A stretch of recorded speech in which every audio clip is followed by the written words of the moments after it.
नमस्कार। मैं कोई ज्ञानी पंडित नहीं हूँ, न वेदाचार्य हूँ, न कथावाचक हूँ, न शास्त्र का ज्ञाता हूँ। बस अपना अनुभव महापुरुषों की और जगत गुरु की बताई हुई नीति का कम समय में गृहस्थ जीवन में अनुकरण करने की प्रेरणा देता हूँ। सतयुग में साधना का फल 12 साल में, त्रेता में 1 साल में, द्वापर में 1 महीने में, कलयुग में 1 दिन। वेद व्यास जी कहते हैं, किसी भी उपाय से मन भगवान में लगे वही भक्ति है। भगवान की भक्ति चारों युगों में थी। पद्म पुराण कहता है, किसी भी अवस्था में जो मुझे स्मरण करे भीतर और बाहर, उसकी शुद्धि हो जाती है। ये नहीं कि हम स्नान नहीं किए हैं तो ध्यान नहीं करेंगे, भगवान का नाम लेते ही शुद्धि हो जाती है। जो व्यक्ति सांसारिक संबंधों और सुखों से ज़्यादा लगाव रखेगा, उसको भगवत प्राप्ति नहीं हो सकती। अब आइए चिंतन कैसे करें। हम जब भगवान का चिंतन करते हैं तो 1 सेकंड में हम लोगों के सामने सांसारिक वस्तु सामने आ जाता है। तो उसी समय मन से हटाकर भगवान का रूप सामने कर दे या गुरु का, फिर ध्यान करें।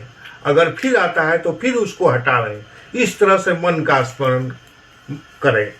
गृहस्थ आश्रम के लिए कम समय में यही तरीका है।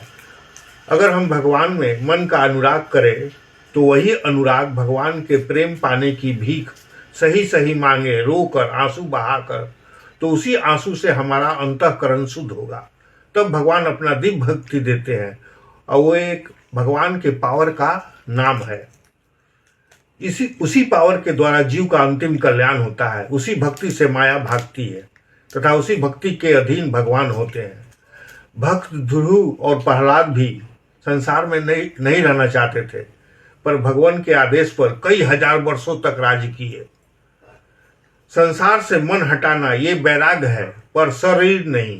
वेद कहता है, तुम केवल ये मान लो कि मेरे अंदर बैठा है तो भगवत प्राप्ति हो जाएगी, लेकिन सदा माने रहो। भक्ति से ही वो तत्व मिलेगा जिसे सभी चाहते हैं। जितने भी शास्त्र और वेद के ज्ञान हैं वो यहीं पर समाप्त होते हैं कि भगवान का रूप ध्यान करते हुए उनके दर्शन की परम व्याकुलता पैदा करे, रोकर पुकारे, आनंद नहीं मांगे, मोक्ष भी नहीं मांगे, केवल उनका प्रेम और दर्शन मांगे। हम लोग जो भक्ति करते हैं वह नवदा भक्ति कहलाती है। भागवत में बहुत प्रकार की भक्ति बताई गई है, 3, 5, 7, 11, 15, 11, 25 तक। लेकिन वैष्णवाचार्य ने प्रहलाद की बताई हुई नवदा भक्ति को सर्वश्रेष्ठ माना है। 7वें स्कंद के 5वें अध्याय का 32वां 33वां श्लोक, इसमें 9 प्रकार की भक्ति बताई गई है। इनमें 3 प्रकार की भक्ति प्रमुख है। भागवत में सुखदेव परमहंस से राजा परीक्षित ने पूछा था, पहले स्कंद के 19वें अध्याय का 38वां श्लोक, महाराज संक्षेप में बताइए कि मैं कौन कौन सी भक्ति करूं, क्योंकि मुझे 7 दिन में मरना है। सुखदेव परमहंस ने कहा, पहला श्रोतव्य, दूसरा कीर्तितव्यश्च, तीसरा अस्मर्तव्यश्चे क्षताभ्यम। दूसरे स्कंद के पहले अध्याय का 5वां श्लोक, भागवत। 3 भक्ति तू कर 9 में। पहला श्रोतव्य, सुन, इस समय भागवत सुन रहा है ना, श्रवण भक्ति। बिना सुने कोई भक्ति नहीं कर सकता। भगवान कौन है, माया क्या है, संसार क्या है, दुख क्या है, ये सब महापुरुष बताएगा तभी तो सुनेगा। दूसरा, भगवान का नाम, गुण, लीला आदि का संकीर्तन, कीर्तितव्यश्च माने कीर्तन। तीसरा, अस्मर्तव्यश्चे क्षताभ्यम, मन से भगवान का स्मरण।